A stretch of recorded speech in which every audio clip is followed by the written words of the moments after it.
Up next, we've got Peter Burstyn. Peter is a professor. He teaches at Georgian College. He's also a member of the Environmental Action Barrie, and has been a past candidate for the New Democrats in federal elections. Ladies and gentlemen, Peter Burstyn.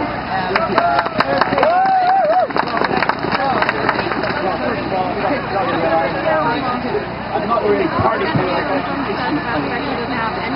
second thing I'm going to ask you is a question. Why did the chicken cross the road? Ask the Governor General of Proroguing Parliament. All right. One of the problems we have in Canada is we collectively, not me, but some people, have been confusing bullying with leadership. The difference is that leadership presumes that there's a vision out there. And so far, vision has been remarkably absent in Ottawa. I haven't seen any of the major projects. Certainly not the Conman.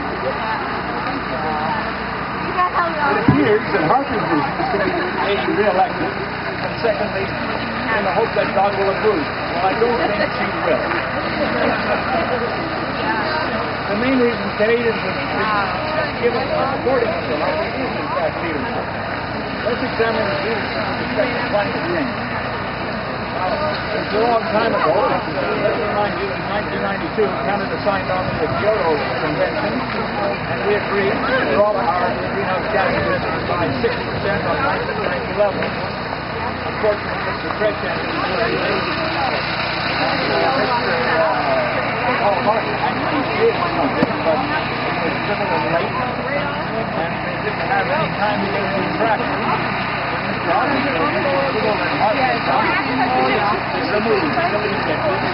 at this stage now, instead of cutting our emissions by 6% at sea level, we've got to cut them by 30%. Now that's not really doable anymore. Of course, we're rising still.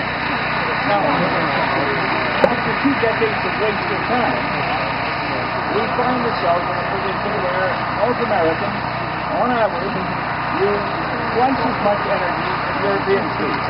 Sorry, sir. I'm not talking about Greeks and Italians in Palermo. I'm talking about rich guys like the Germans, the Swedes, the Dutch. They live on a very high plane, just like we do, and yet they manage to do it in half the energy. Now, the question I've got to ask you is, why would anybody believe that wasting energy is the key to prosperity? Well, then you ask yourself, why have we built a society in which wasting energy is practically our mantra? We live very far away from places where we work, places where our children go to school, places where we go shopping. We don't have any option but to drive cars to get there, because we haven't built a society in that manner. And having decided that we're going to drive twice as far as the average European, why did we then choose to buy cars that use twice as much fuel as European cars do? Well, that's just let's go back to the beginning. And by the way, it's not just cars. There's a big problem in our houses, in our electrical appliances, in our very size of the house. If we had introduced energy efficiency 20 years ago, we would now have appliances that we could have sold to Europe. We would have refrigerators that we could have sold to Europe. We would have cars that we could have sold to Europe. Instead, we buy them from them, because we have nothing that they can afford to buy. Had we encouraged Indian solar power 15 years ago, we would not now be scrambling to offer sweetheart deals to people to get up here. They would already be here. We would have the expertise. Instead, we're begging them to come in here because we didn't discover it. Had we encouraged energy efficiency, the average Canadian would now be saving somewhere between $1,000 and $4,000 a year on energy costs. So I mean gasoline, electricity, and natural gas. So it's not just for saving the planet. It's not just for greenhouse gases.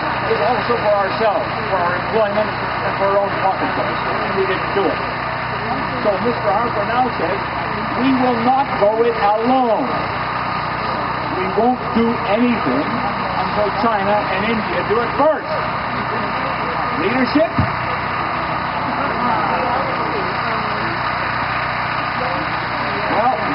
friends, is called leading from the rear. It's a tried and tested method that cowardly military officers used in the past. Hopefully it's now over. Prorogation has allowed Mr. Harper to escape questions from the House that he's just given a little time so he can dream up new ways to distract us from what he's done in the past and what has failed. He claims to be proud of his record, but stripped of the spin and the rhetoric, well, there's not much there. It's rather disappointing. Let's look at one little thing. Our self-contained mobile hospital is on its way. It'll be there in a week. That's about 2.5 weeks too late. Why did we buy those heavy-lift aircraft for huge amounts of money? We bought 3 of those enormous heavy-lift aircraft that are supposed to be able to get our troops and their tanks to wherever we wanted it. When we wanted to start a war zone, but we can't live in a hospital by Haiti. So Canadians should ask themselves whether prorogation is in the national interest or whether it's simply in the interest of the People's Republic.